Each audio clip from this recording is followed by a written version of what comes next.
only reason for my move to Nova Scotia was a piece of courtesy to the Newfoundland audience. They couldn't withstand this assault upon their good sense anymore. Their charity was exhausted, and I thought, just as a thank you, I should leave them alone for at least a year. Yeah, of course. Well, we tried this last year, and many of you actually liked it so much you wanted more. So here we are again with just that. More Rex, your questions for Rex. And, you know, that opening. Yeah, it's special to have your own opening. Well, yeah, it is. This is a kind of little badge, and especially one with a former giant himself, Peter Ossowski, in the days that many people won't remember 90 Minutes Live. I've given Newfoundland a longer rest since then, as you may have noticed. It may be time to go back and harass him some more. Oh, Rex, please. All right, let's get to the questions. First question, Rex, who is your favorite orator and why? And that comes from Terry and Joanna Miller in Surrey, BC. There are many great examples, modern century, Martin Luther King, obviously Churchill, but if you're going to one that has permanence both on the written oratory, and oratory can be written, and also for the consequences of what he said, it has to be Abraham Lincoln. You've heard Andrew Coyne on your panel is always going on about we must renovate the democracy and bring back real debate. Well, when Lincoln debated Douglas and when Lincoln did the inaugural speeches, when Martin Luther King made his own speech in front of the Lincoln Memorial, there were echoes of Lincoln speeches in Martin Luther King's head. He's the great stream of modern speech in politics. Is oratory a past art? No, it's just taken a different form. In an age that had no televisions and no radios, then in the house was a different thing. You spoke to the group in the house. Television oratory began with, and most successfully, you know his speechwriter, Mr. Sorensen, with President Kennedy. Yeah. People who know how to speak on television from an executive office. Pierre Trudeau was excellent at it. Reagan was a master. Obama can do both the crowd one, or could, and the television one. So there is, every age has its own form. He tends to go on too long, Obama. He tends to go on too long, and he's got very bad speechwriters. I'm not being sarcastic. The people who are writing his speeches, in some cases, don't know grammar. They haven't got a good range of allusion. Sorensen was so far in advance of the crowd that's writing for Obama that it's not even up for discussion. But he has the potential to be great. Oh, he's got the gift himself. Can be quite something. All right, here we go. Second question. This one also coming in by email from Sandy Cameron in Etobicoke. What do you think about the recent reactions to the metadata surveillance revelations in both the U.S. and Canada? In the context of our electronic age, what are the realistic trade-offs between freedom, privacy, and security? You should be grievously worried about it even if we weren't in the electronic age. But it's even worse now for two reasons, not for one. The machinery for getting into your private material, email, phones, anything. We know the machinery is already there. Secondly, as opposed to previous times, like the 19th century, early 20th century, we as individuals, at least in the West, have devalued privacy itself. I mean, when the talk shows, the Springers, private life, as we used to understand it, has become very narrow. So the little bit of privacy that is left is under siege from the great machinery of computers, technology, and surveillance. We should be very, very jealous always of what we regard as sacred and private to us. And the moment you give them lights, there is a trade-off. You can't be absolute, but they should be overlooked and supervised every single step of the way. Next question comes in by video. I was going to go at you a little bit on that last one, though, Go ahead. on the security angle. I mean, you don't buy at times when security play trumps all those other cards? When you have tremendous conflict, I'm sure in the case of Churchill and Ultra, they had the secrets of the Nazis in the code. And in some cases, some people argue the bombing of Coventry could have been protected, could have been forestalled if they'd revealed they had the secrets. Well, in life and death conflict, good and evil, and I believe the Second War was Nazism versus democracies, good and evil. There are ultimate moments when I'll cancel my reservations. But in times when we're not under a threat of that magnitude, don't let a super powerful government, the U.S., with the technologies that couldn't even be dreamed about 30 years ago, start literally going into your bedroom, your kitchen, and everywhere else. Right. I understand the dilemma, but be jealous of your own freedoms. All right. This next question comes by video. Watch this. Hey Rex, my name is Arishana and I'm from Scarborough, Ontario. I have two questions for you. My first question is, I want to be a political correspondent just like you. So what advice do you have for future journalists such as myself? My second question is, what hair products do you use because you have such fabulous hair? I was going to ask you that. Well, like, where do you get those hair products? I am very, very, very careful about discussing a matter of hair with the anchor of the national news. I don't think we want to go to that desolate territory. No, you're right. We don't want to go there. I don't think we do. I thank the lady for a compliment I have not received in my entire life. On her less important question, on the nature of journalism, I have really simple formulas myself. Keep detached. It's more difficult than you think. Everybody favors certain things. Everybody has certain ideals. Even your ideals can corrupt if it leads you to see things only in one way. Secondly, clean your mind of all common and cliched associations. Thirdly, journalism is a craft and an art, and it can be learned at universities, but it's more important to read history, to read literature, to read mathematics. Stock your mind before you enter the trade. And beware, finally, of the herd mentality that does exist in our profession. But I'd say read English, read history, read the sciences, read as much as you can, and meet as many smart people as is possible. So you're not corrupted by any positions that you've held in the past? I make it a point to be extremely cautious about joining any wide-held sentiment. There have been too many delusions, too many false starts, and I'm not speaking of the last 20 years. I'm speaking of the last 500. Everything from tulip mania, you know, to the sudden discoveries around the turn of the centuries about eugenics. There are many current examples too. We won't start a large argument, but skepticism is the first tool of the journalist, as it is the first tool of the scientist. All right, let's whip through these. What do you think should happen with the Senate? Is there any vital role or purpose left for them anymore that outweighs the huge financial cost and now financial scandal present? Carrie Howard from Alberta. You'd have to really, really shake it up. It is unfortunate for those people in the Senate. There are some. I always use Kirby as an example because he did all that work on mental health, that they should be tarred with the extravagances and in some cases the possible criminality of some who are there. They've done such a wicked job on it, it's hard to rescue. Secondly, politicians, Pierre Trudeau, Ryan Mulroney, the current occupant, they've all made it a dumping ground for their best fundraisers and their best party workers. That was never its understood intent. It should be people like Eugene Forsey who can contribute to the mind and the feelings of Canada. If we have an upper house, it should be of people that we can literally admire. They've fallen down on that one. You know, when I was growing up as a little boy in Ottawa, Senator Eugene Forsey used to walk past my house every day on the way down to the Senate. But does it not make the example? Here he was, appointed by Trudeau, but he said, I'm NDP, I'm going to speak when I want to. He loved the Constitution, he talked Canada.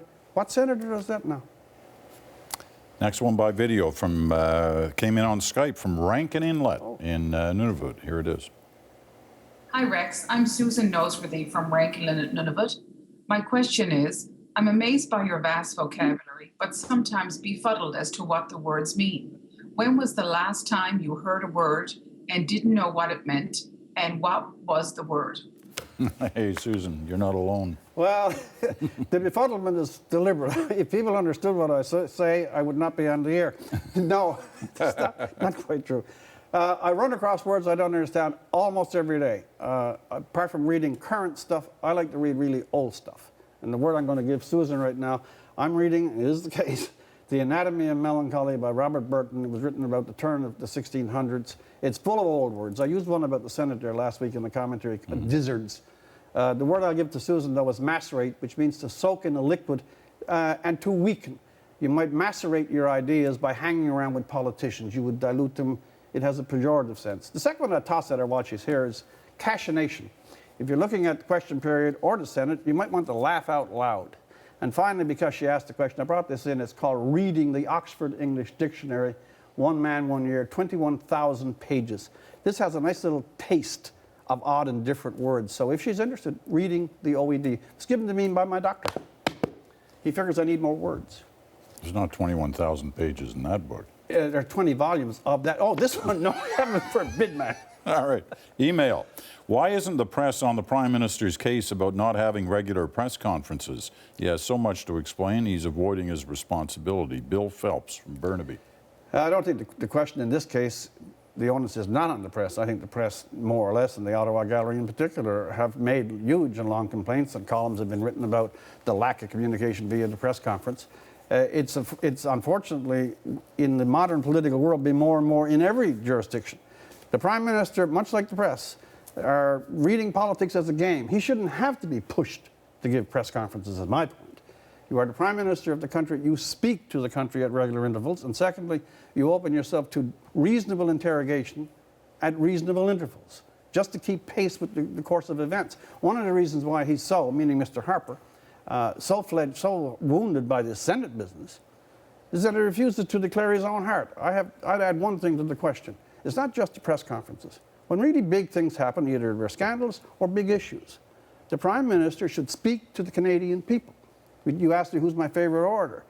Politicians today are always speaking someone else's words. What does Stephen Harper really think about the Senate? I'd like to hear it. I mean, really, not the patter.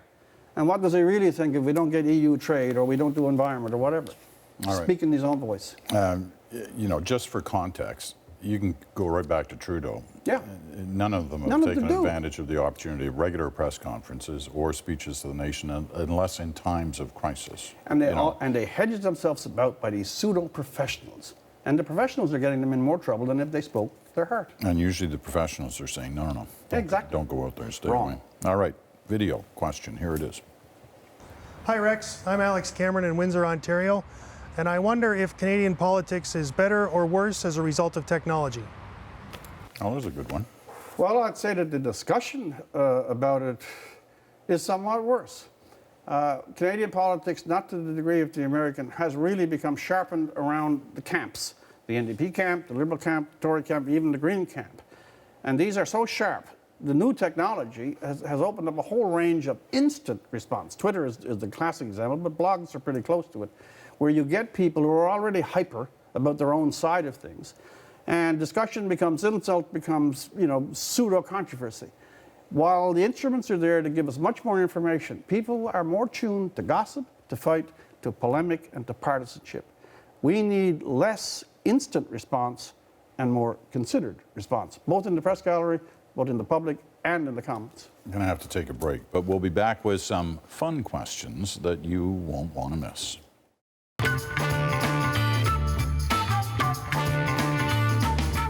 Well, back with Rex Murphy and your questions. Let's get right to the final ones. Love this. Who does a better impersonation of Rex Murphy? Mark Critch, 22 minutes, Mark Critch, or Rex Murphy?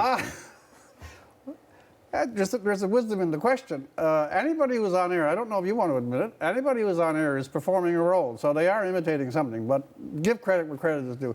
Critch is a better me than me. But of the people who are doing me, and God thank them for it, we need all the publicity, Mark, we can get. I used to like Don Ferguson. He didn't have the accent because he's not a Newfoundlander. But he made me, he recognized that I'm half crazy. He had a zany side to the way that he did things. And I always... Critch thinks you're just normal. Because he's from Newfoundland yes, too, right? He suffers the same intake of Screech as I did. But Ferguson somehow had a zany side or an absurd side. Let's watch him. Here's Don Ferguson doing Rex Murphy. After 37 days watching the preternatural partisanship, provocative pusillanimity, and solipsistic spin that characterizes political campaign advertising, today's balloting reflects nothing if not voters' confusion about the party leaders' images. Well, he certainly picked up one of your old scripts. He's really good. See, that's he's better. Very good. That's so better. he's your choice. No, he's better than me. Okay. No question. This will sound like a little bit of an echo, but okay. Watch this question by video. My name is Helen Reed. I'm from Ottawa. My question for Rex is, would you like to sit in the Senate of Canada? And if an appointment were offered, would you accept it? All right, the reason why I say it was a bit of an echo is because we had this question last year, but there's a method to my madness. Watch last year's question as it came in, your answer. No, and no. No, it wouldn't fit. A, I don't want it. B, I think it's a very bad thing, hello Mike, for journalists to jump across the river. Hello Mike, referring to that was a bit an old colleague of ours, That was a bit proleptic. He came into the news after that. Only thing, I'd add one more. This is something, two things actually. All the people that are now apologizing, your interview, for example, with Pamela Wallen, I have no animus with Pamela, as you probably we all know. She's very sorry, and she should have paid more attention. Sorry is not just a word, it's an action. People who are sorry resign. She resigned from Porter Airlines, which is not as important as the Senate, but it's in the Senate she made her errors. Secondly, an illustration of the idea of the Senate. Joey Smallwood, when he went out of office, was bankrupt. He literally ran out of money. Sheriffs came to his door. They offered him a position in the Senate. He turned it down. He's 75 by that time. Why? He had been a premier, and he didn't think it right that a premier should slop in the patronage bucket. Imagine that tone of mind if that were present today. So, but my answer to the question, again, is no, no, no, Okay, no. so let's just be firm on the no. The phone rings, you pick Yep, it up. absolutely. It's Stephen Harper says Yep. we've got suddenly a vacancy. Not a chance in created hell. by all this. Not several chances in hell. Not a chance. Multiply the salary by 10, not a chance. So Zero. it's about the money of 20 times? No, don't want to mix it, wouldn't be right, wouldn't be able to go to doors. All right. Well, a lot of people in our journalism profession now thinking, or actually have always thought, that journalists don't belong in the Senate. No, they don't. And they They should really say don't. no. There have been journalists who've said no. Trust me. You I might know have that. one or two journalist philosophers of truly great mind. You might have had, a George Will somewhere down in the States. But the idea that a working journalist in contest with politicians, somehow or other, ends up with the plum. It makes no sense, and we always go on about what seems to be right. Well, you can't bear it. I don't understand how some of them literally can go out of doors. All right. Senator, good of you to talk to us. Well, my friend the Pope, it's good to be here. Rex Murphy. Rex gets his summer break now, but you can be sure if there's a reason to pull him off the beach, because we know that's where he's going, Or the hairdressers. we'll do it. Meanwhile, there are a few more questions we've got, and Rex has agreed to answer them on a web extra up online right now.